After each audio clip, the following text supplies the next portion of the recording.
So yesterday was the first practice of the Patriots training camp, and so I want to go over what different reporters were saying about how Drake Maye looked in his first training camp practice with the New England Patriots. Jared Mayo did come out and say that Jacoby Brissett right now is the most pro-ready among the quarterbacks, and that right now Brissett is the starter, but he did leave the door open when it came to the chances of Drake Maye potentially winning the starting job. And so first off, I want to show you here a soundbite from Andrew Callahan from NBC Sports, and he shares his thoughts about a minute on the first day of practice for Drake Maye. He looked like the guy that we saw in the spring. He had the most impressive downfield pass, that cannon arm. He also had some of the more wild misses. Balls thrown at the feet of Kayshon Boutte, who goes, what am I going to do with that? And overall, 6 of 10. Not great. Not bad, had 1 sack thrown in there, but a guy where you could see the flashes and the potential, but wasn't more consistent between him and Jacoby Brissett. As a physical specimen, as with the gifts and all this stuff, what did anything stand out to you? Did you look at him and say, oh my God, there are only like 5 quarterbacks in football who can do what he does? Yeah, it's just effortless. Like he doesn't have the size of a Josh Allen. We all talked about Justin Herbert. He's not that tall. He's not that big. You can add muscle, of course, and I think he's already close to 230. But he had this pass, one I already referenced, 50-yard touchdown down the sideline. Granted, it's 7-on-7s, no pads, yada, yada, yada, to Jalen Reagor. And he just flicks his wrist, and the ball flies in a way that Mac Jones would have needed like a crop step and then a heave and a full body throw to make that. And here's this guy going, I can place it down there. It's okay that blade of grass is 50 yards away longer going diagonal, and I'll put it on a guy who's probably not going to make the roster. That to me is promising, because that's what you're counting on to ultimately, when he matures, take this offense to another level.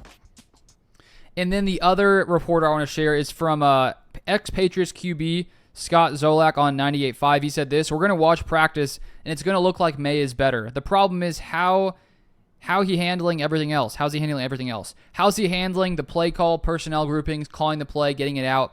Is he dropping balls at center? Looking at the actual details of how Mayo ran practice, one thing was clear to Zolak. The Patriots are treating Maye as an equal competitor. Quote, I think the biggest thing is day one, it wasn't Jacoby taking 60%. I think it was 50-50 between the two. So from Callahan at first, you could hear that clearly Drake Maye is probably the more talented, physically gifted among the quarterbacks. You know, comparing him to Jacoby Brissett, while he still seemed to have some, well, he had some great throws day one, also had some misses. And so I guess the debate is, you know, what should the Patriots do when it comes to week one? I think obviously you have to go through training camp, see how both quarterbacks play, see who you think is the better quarterback once the season comes around. But I honestly see reasons that it can make sense to start him, reasons it can make sense to sit him, because if you're the Patriots and you think that if you put Drake Maye out there starting week one, if you think that he's going to struggle and that he's going to have issues behind this offensive line that is ranked 28th by PFF, if you think that can be detrimental to his growth and long-term success, then I don't think you start him out there. I say you allow him to sit, learn some things behind Jacoby Brissett, try to, you know, get a grasp of sort of how the NFL works, and then maybe halfway through the season you put him in. But if Drake Maye is looking head and shoulders better than Jacoby Brissett by the time week one comes around, I think you clearly play the guy, because while, yes, you can learn sitting behind quarterbacks and, you know, watching game film and trying to learn what you can from a guy like Jacoby Brissett, I do think that it's really important to get out there and get reps. And even though a guy like Jordan Love sat behind Aaron Rodgers for 3 seasons,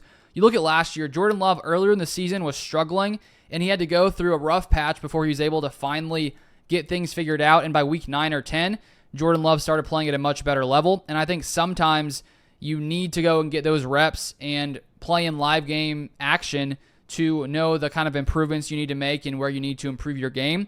And that's just not something that can happen when you're on the sideline. So if it just comes down to how the Patriots view Maye and where he is in his progress developmentally, because, you know, many people saw him as a raw prospect coming into this 2024 draft, and he clearly can do a lot of great things. But the question is, you know, do you think that he needs to sit and wait? And it comes down to not just this season, but his whole career. Because if you put a guy out there and you don't think that they can handle struggling and mentally that can mess with them and sort of throw them off their game, then maybe you allow him to sit, figure things out, not put too much pressure on him from the start.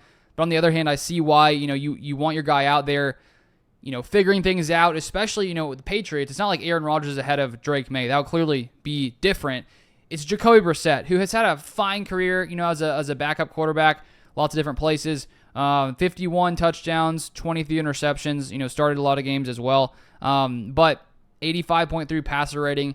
And so it's not like, Patrick Mahomes is ahead of him or Aaron Rodgers or some elite quarterback that is going to be able to really show him what to do. I would say Brissett, mentally can explain how to be a pro, but Drake Maye is more talented than a guy like Jacoby Brissett. And so you clearly have to take that into consideration as well. So from day one, it looked like, there's some good and bad from Drake Maye. You can't judge it off of one training camp practice, even, weeks of training camp practice, because it's not the real thing. But interesting to hear what reporters are thinking of Drake Maye. If you want more NFL content, feel free to subscribe down below, and I'll see you guys next time.